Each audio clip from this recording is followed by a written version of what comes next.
తాకట్లో ఉన్న మీ బంగారాన్ని విడిపించి ఆ రోజు ఆన్లైన్ రేటుకి కొంటాం. Sharma gold company. తిరుపతి జిల్లాలో పరువు హత్య జరిగిందనే వార్తలు కలకలం రేపుతున్నాయి. చంద్రగిరి మండలం నర్సింగాపురంలో 17 ఏళ్ల బాలిక అనుమానాస్పద స్థితిలో మరణించడం, గంటల్లోనే తల్లిదండ్రులు ఆమె దహన సంస్కారాలు నిర్వహించడం, బాలిక ప్రేమ వ్యవహారంపై గొడవలు జరుగుతూ ఉండటం పరువు హత్య అనే ఆరోపణలకు కారణమైంది. మిట్టపాళెంకి చెందిన అజయ్ అనే యువకుడు బాలిక గత కొంతకాలంగా ప్రేమించుకుంటున్నారు. ఈ క్రమంలో ఆమె గర్భం దాల్చడంతో కడుపులోని బిడ్డను చంపి నిఖితను హాస్పిటల్లో తల్లి చేర్పించింది. అజయ్ పై పోలీసులకు ఫిర్యాదు చేయగా పోక్సో కేసు నమోదు చేసి పోలీసులు జైలుకు పంపించారు. చిత్తూరు జైల్లో ఉన్న యువకుణ్ణి బాలిక తరచూ కలవడం, అతడు బెయిల్పై బయటకొచ్చాక కూడా కలుస్తోందని తల్లిదండ్రులకు అనుమానం రావడంతో తీవ్ర ఆగ్రహం వ్యక్తం చేశారు.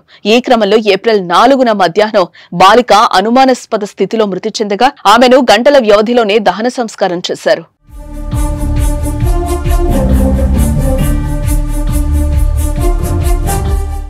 ఈ ఘటనపై స్థానికులు వివిధ రకాలుగా మాట్లాడుకోవడంతో పోలీసుల చెవిన పడింది. దీంతో బాలికను దహనం చేసిన స్థలాన్ని పరిశీలించి అనుమానాస్పద మృతిగా కేసు నమోదు చేసి దర్యాప్తు చేస్తున్నారు.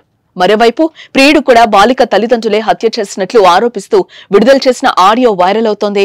ఈ నేపథ్యంలో హత్య చేశారా, ఆత్మహత్య చేసుకుందా అన్న కోణంలో పోలీసులు దర్యాప్తు చేస్తున్నారు. బాలిక తల్లిదండ్రులు సుజాత, కిషోర్ ను అదుపులోకి తీసుకుని విచారిస్తున్నారు. ఇద్దరం కలుసుకొని 10th లో లేచిపోయి వెళ్ళిపోయినాం. అమ్మాయి 10th లో ఉన్నప్పుడు నేను ఇంట్లో ఉన్నప్పుడు బయటికి ఉన్నప్పుడు లేచి వెళ్ళిపోయినాము. వాళ్ళమ్మ వాళ్ళు ఒక 4 రోజులు మా కోసం ఎంక్వైరీ చేసి వెతికి పట్టుకున్నారు. మళ్ళీ పట్టుకున్నట్టు స్టేషన్ కంప్లైంట్ ఇచ్చినారు. అటు నుంచి మళ్ళీ నేను కొండ మీద జాబ్ చేసుకుంటాను.